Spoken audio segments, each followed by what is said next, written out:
తమిళ దర్శకులలో వెట్రిమారన్ది ఓ ప్రత్యేక శైలి. బడుగు బలహీన వర్గాల పక్షాన నిలిచి వారి సమస్యలను తెరకెక్కించడంలో వెట్రిమారన్ దిట్ట.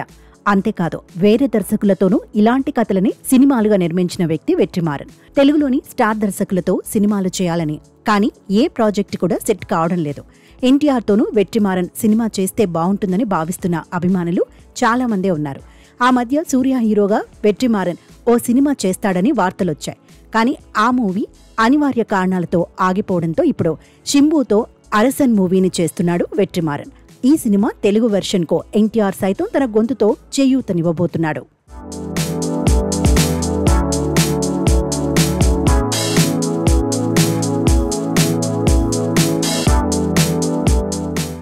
శింబు వెట్రిమారన్ కాంబోలో తెరకెక్కుతున్న అరసన్ను తెలుగులో సామ్రాజ్యం పేరుతో డబ్ చేస్తున్నారు.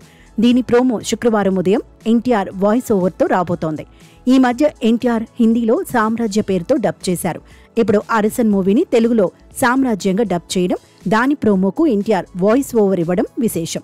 మొత్తానికి సామ్రాజ్యం అనే టైటిల్కు ఎన్టీఆర్కు ఏదో అవినాభావ సంబంధం ఉన్నట్టుగా అనిపిస్తోంది. ఈ సినిమాను తాను ప్రొడ్యూస్ చేస్తున్నారు. ఇదిలా ఉంటే ఎన్టీఆర్కు హీరో శింబుకు మధ్య కూడా మంచి అనుబంధం ఉంది.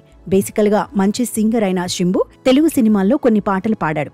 అందులో ఎన్టీఆర్ బాద్షా మూవీ కూడా ఒకటి. ఇటు దర్శకుడు, అటు కథానాయకుడు ఇద్దరితో ఉన్న అనుబంధం కారణంగా సామ్రాజ్యం ప్రోమోకు ఎన్టీఆర్ వాయిస్ ఓవర్ ఇచ్చాడని అంటున్నారు.